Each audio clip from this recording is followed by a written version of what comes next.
Could you read I didn't quite get that. Could you just reread that, would you mind? President Obama is a raggedy black supremacist president, and his cowardly enablers would rather kill everybody than stop killing white people. Do you think a person, yes or no, who says that should be appointed to the FCC? I would need to know more of the context, honestly. Okay. Well, I think really clearly a person who said that should not be appointed to the FCC. Okay. And in fact, you retweeted the exact same thing, only with President Trump instead of President Obama, and the races reversed. Let me read another tweet, and let me ask you if this is an acceptable thing for an FCC commissioner. Angry black woman, not a good look, Judge Brown Jackson. Would a person who tweeted that pejoratively be deserving of the position that you're seeking?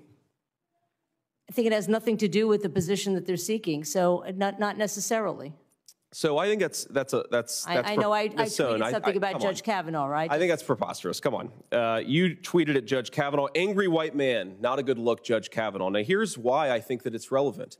We live in a country that's very diverse. People come from very different backgrounds. And one of the things that preserves what little racial comedy and harmony we have in this country is that our leaders don't use that racial comedy and harmony like a toddler who discovered their daddy's gun.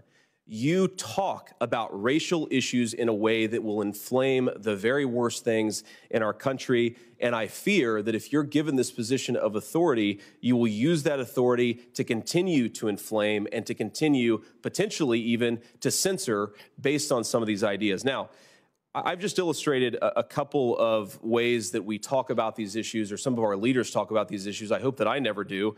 And if I do, I hope my constituents will hold me to account for it. But one of the things that I fear here is that you're being appointed to a position with an incredible amount of control over the way that we communicate with each other, the way that we debate with each other, the way that our politics actually manifests itself in the public debate. And I guess I'd ask you, do you think those comments are a good thing for the American people to hear, given how much power you will have if you get confirmed? Senator, I made those comments in my role as either a private citizen or a public advocate, and they will have absolutely no bearing on how I would act as an FCC commissioner. Ms. Sohn, I appreciate that, but they reveal something about how you see the world, how you think about the world, and how you feel about the world. So I understand and respect that you made them in your capacity as a private citizen, but they are reflective of a person who will have a lot of power if the Senate confirms your nomination. And this is why I'm going to oppose your nomination, despite some areas of substantive agreement. Thank you, Ms. Sohn.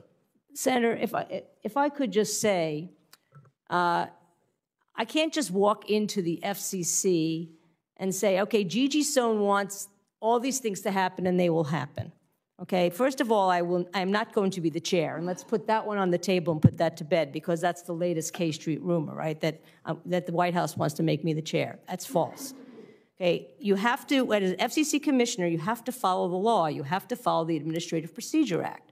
There's a procedure before you. You have to follow the record. You have to meet with stakeholders. You can't just willy-nilly make a decision based on what your predilections are. And if I were to do that, well, first of all, I'd have to get 2 other votes, unlikely. But if that were to happen, a court could reverse it, because you have to follow process. And I think it's really important for people who think that I'm some sort of Svengali who could just walk into the FCC and make it bend to my will, that I can't do that under the law. Ms. Sohn, look, I appreciate that, and I appreciate that we have a Constitution and we have certain procedures we have to follow, of course. I'm one of 100 senators, and I can't walk into this body and make things exactly as I want them. The point is not that you'll have complete power over the FCC. The point is that we live in a country that is undergoing a series of very toxic movements in the way that we talk about one another. And I think in particular, the racial dialogue, the racial rhetoric that you've used is disqualifying. Whether you have a lot of power or a little power, I don't think it's what we need in our public administrators. I yield the rest of my time. Thank you, Mr. Chairman. Thank you, Senator. Next.